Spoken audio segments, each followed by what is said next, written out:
فقد قال رسول الله صلى الله عليه وسلم من صام رمضان إيمانا واحتسابا غفر له ما تقدم من ذنبه.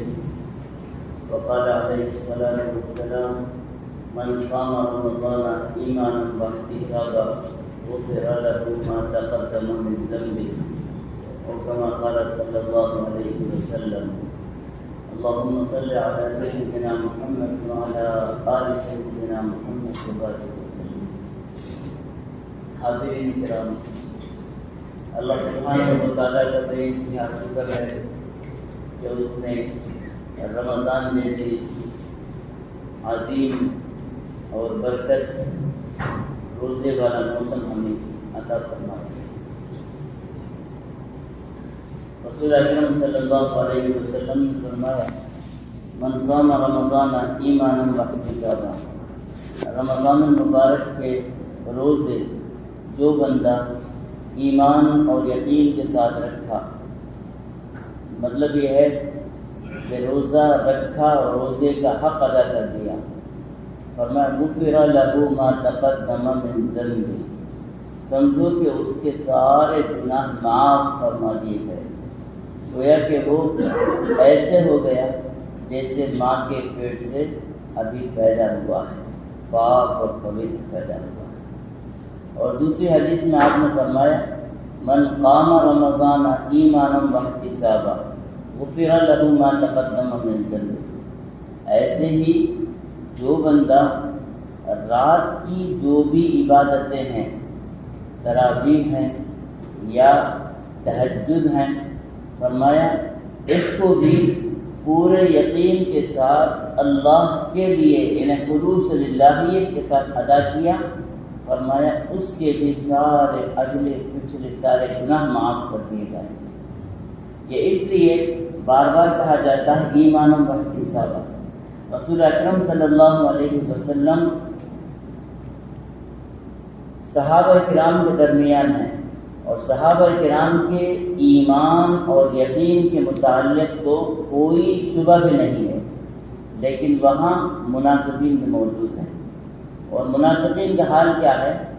وہ نمازیں بھی پڑھتے ہیں، وہ جہاد میں بھی شامل ہوتے ہیں، وہ روزے بھی رکھتے ہیں، ساری عبادتوں میں شامل ہیں، لیکن ان کا حال کیا ہے؟ قرآن کریم نے کہا ان المنافقین یخادعون اللہ وهو خادعهم واذا قاموا الى الصلاة قاموا کسالى. نماز تو پڑھتے ہیں لیکن ان کی نمازیں پوری غفلت کے ساتھ ہوتی ہیں. گویا کہ صرف ان کا سمجھو کہ دھڑ وہاں رہتا ہے، دل ان کا کفار کے ساتھ رہتا ہے. اب کیا خیال ہے؟ ہماری نمازوں کا اگر موازنہ ہم کریں، اگر ہماری نمازوں کا محاسبہ کریں تو اللہ حفاظت کرے، کیا ہمارا بھی یہی حال نہیں ہے کہ مسجد میں تو ہم کھڑے ہوئے ہیں لیکن خیالات کا ہجوم ایسے ہے کہ کبھی گھر میں بھٹک رہا ہے، کبھی دکان میں بھٹک رہا ہے، کبھی بازاروں میں بھٹک رہا ہے. تو یہ تو منافقین کی علامت ہے. رسول اکرم صلی اللہ علیہ وسلم کے زمانے میں دو ہی جماعت تھی. ایک اللہ سبحانہ و تعالیٰ نے ان کا امتحان لے لیا تقوی کا، وہ صحابہ کرام کی جماعت تھی، اور دوسری وہ جماعت جو اللہ تعالیٰ کی لعنت اور پھٹکار کی گرفتار تھی، وہ منافقین کی جماعت.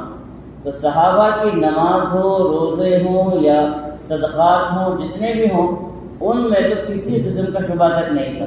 اور منافقین کی نمازیں بھی ہوتی تھی لیکن نمازیں سستی کی، روزے بھی ہوتے تھے لیکن روزوں کا حق نہیں ہوتا تھا، یہاں تک کہ جہاد میں بھی شامل ہوتے تھے. کیوں؟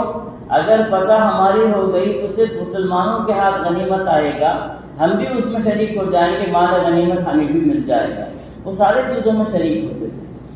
لہذا رسول اکرم صلی اللہ علیہ وسلم نے روزے ہوں یا تراویح ہوں یا تہجد ہوں، آپ نے ہر جگہ فرمایا ایمانا واحتسابا، پورے یقین کامل کے ساتھ ان عبادتوں کا حق ادا کر دیں.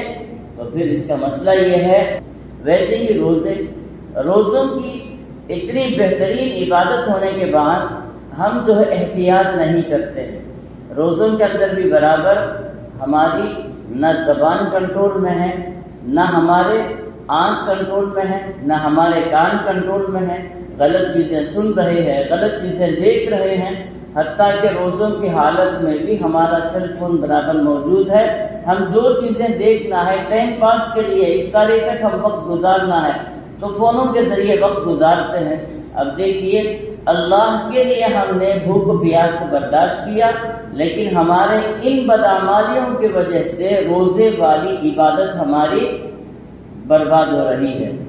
ایسے روزے قیامت کے دن اللہ سبحانہ و تعالی، اللہ حفاظت فرمائے، ہمارے چہرے پر مار دیں گے۔ تو اس کے لیے ایمان اور احتساب، یہ دونوں چیزوں کی ضروری ہے۔ اب رہا روزے والی عبادت، یہ عبادت صرف امت محمدیہ کے ساتھ خاص نہیں ہے، بلکہ ہر نبی کی امت پر یہ روزوں کو فرض کیا گیا ہے۔ اگر دیکھیں تو صوم داؤدی، انبیاء علیہ السلام کے پوری تاریخ میں صوم داؤدی ایک خاص نام ہے۔ حضرت داؤد علیہ السلام کے روزے وہ کیسے ہوتے تھے؟ حضرت داؤد علیہ السلام ایک دن روزہ رکھتے تھے اور ایک دن افطار کرتے تھے، ایک دن روزہ رکھتے تھے، ایک دن افطار کرتے تھے۔ اس طریقے سے 365 دن میں ان کے برابر روزے چلتے رہتے تھے۔ مطلب یہ ہے کہ سال بھر ان کا رمضان ہی گزرتا تھا۔ یہ کب کا مسئلہ ہے؟ جبکہ رمضان کے مستقل 30 روزے فرض نہیں تھے، تو انبیاء علیہ السلام نے روزوں کو باقاعدہ عبادت سمجھ کر اور اللہ تعالیٰ کے قرب کا ذریعہ سمجھ کر اکثر روزے رکھا کرتے تھے۔ اسی طریقے سے حضرت یونس علیہ السلام کو جب 3 اندھیریوں سے اللہ سبحانہ و تعالیٰ نے نجات عطا فرمائی، ایک رات کی اندھیری، ایک دریا کی اندھیری اور ایک مچھلی کے پیٹ کی اندھیری، ان 3 اندھیریوں سے اللہ تعالیٰ نے نجات عطا فرمائی، تو اس کے شکرانے میں حضرت یونس علیہ السلام نے اللہ تعالیٰ کے حضور روزے جیسی عبادت کا شکرانہ اللہ سبحانہ و تعالیٰ نے پیش فرمایا۔ اسی طریقے سے حضرت موسیٰ علیہ السلام کو جب فرعون سے نجات ملی تھی، فرعون جو ہے غرق ہوا، تو اس خوشی میں اللہ تعالیٰ کا شکریہ وہ کیسے ادا کرتے تھے؟ ان دنوں میں روزوں کا معمول خود بھی فرماتے تھے، امت کو بھی یہی تعلیم فرمایا کہ ان دنوں میں اللہ تعالیٰ کی جو ہے رضا حاصل کرنے کے لیے روزوں کا اہتمام کرو۔ اب روزے کیسے ہوتے تھے؟ اللہ کا شکر ہے ہم روزے رکھتے ہیں، باقاعدہ بات چیت بھی ہماری چل رہی ہے، ساری چیزیں ہیں۔ قرآن کریم کے اندر ایک جگہ ہے، اس سے معلوم ہو رہا ہے کہ اس وقت روزوں کے وقت میں صرف اللہ سے روح لگا کے بیٹھتے تھے، لوگوں سے بات بھی نہیں کرتے تھے۔ قرآن کریم میں ہے اللہ سبحانہ و تعالیٰ حضرت سیدہ مریم علیہ السلام سے کہہ رہا ہے فَكُلِي وَاشْرَبِي وَقَرِّ عَيْنًا فَإِمَّا تَرَيِنَّ مِنَ الْبَشَرِ أَحَدًا فَقُولِي إِنِّي نَذَرْتُ لِلرَّحْمَنِ صَوْمًا فَلَنْ أُكَلِّمَ الْيَوْمَ إِنسِيًّا۔ تمہیں کوئی ڈرنے کی بات نہیں ہے، حضرت عیسیٰ علیہ السلام پیدا ہو گئے، لوگ تو آئیں گے، طرح طرح کی باتیں بولیں گے، آپ ان سے گھبرانا نہیں ہے، آپ جیسے ویسے کھاتے رہو، پیتے رہو، سب کچھ رہو۔ اگر لوگوں کا ستانا بڑھ گیا تب تم کیا کہو؟ انی نذرت للرحمن، میں اللہ کے لیے منت مان کے روزے رکھ رہی ہوں، اشارے سے کہہ دو فلن اکلم اليوم انسیا، اس وجہ سے میں بات نہیں کر سکتی ہوں۔ تو اس سے معلوم ہوا کہ انبیاء علیہ السلام کا روزہ اور ان انبیاء کی امتوں کا روزہ کیسے ہوتا تھا؟ صبح سے شام تک بس اللہ کی عبادت میں ایسے مصروف رہ جاتے تھے کہ کسی سے ملنا جلنا بات چیت کوئی چیز نہیں ہوتی تھی۔ رسول اکرم صلی اللہ علیہ وسلم کے روزوں کی شان کیا ہوتی تھی؟ آپ علیہ السلام کے روزے صوم مثالی ہوتے تھے۔ صوم مثالی کیسے؟ 8 دن تک کوئی چیز کھانا نہیں، کوئی پینا نہیں، سونا نہیں، نہ سونا نہ کھانا نہ پینا، ایسے ہی رات دن روزے ہی روزے۔ صحابہ کرام رضوان اللہ علیہم اجمعین کو بھی آپ کی یہ عبادت بڑی پسند آئی تو خود بھی عبادت ایسی بجا لانا شروع کیے۔ اب صحابہ کا حال کیا تھا؟ 2 دن بھوک و پیاس برداشت کیے، 3 دن برداشت کیے، پھر ان سے رہا نہیں گیا، تو اب حال یہ ہے کہ کوئی مسجد نبوی میں بے ہوش ہو کے گر رہا ہے، کوئی بازار میں بے ہوش ہو کے گر رہا ہے، کسی سے ایسے ہے کہ اٹھا نہیں جا رہا ہے، چلا نہیں جا رہا ہے۔ آپ علیہ السلام نے صحابہ سے پوچھا کہ تمہارا حال کیوں ایسے ہے؟ صحابہ نے کہا یا رسول اللہ آپ روزے رکھتے ہیں صوم وصالی، ہمیں بھی خواہش ہے کہ اللہ کا قرب ہم حاصل کریں، آپ جیسے عبادت بجا لائیں، اس کے لیے ہم نے بھی صوم وصالی رکھنے کی کوشش کی ہے کہ 8 دن ہم کچھ کھائیں نہیں، کچھ پیے نہیں، بس آپ کی یاد، اللہ کی یاد میں رہیں۔ رسول اکرم صلی اللہ علیہ وسلم نے فرمایا تم ان روزوں میں میرا مقابلہ مت کرو، ان روزوں کو مت دیکھو، کیوں؟ یطعمنی ربی ویسقینی، اللہ سبحانہ وتعالیٰ میں نبی ہوں تو مجھے روحانی طور پر غذا کھلا بھی دیتا ہے، پلا بھی دیتا ہے، مطلب یہ ہے کہ اللہ تعالیٰ نے مجھے قوت دی ہے، میں رکھ لیتا ہوں، تم ان چیزوں کا تحمل نہیں کر سکتے ہو، لہذا تمہارے لیے روزہ وہی ہے جو آج ہم رکھ رہے ہیں۔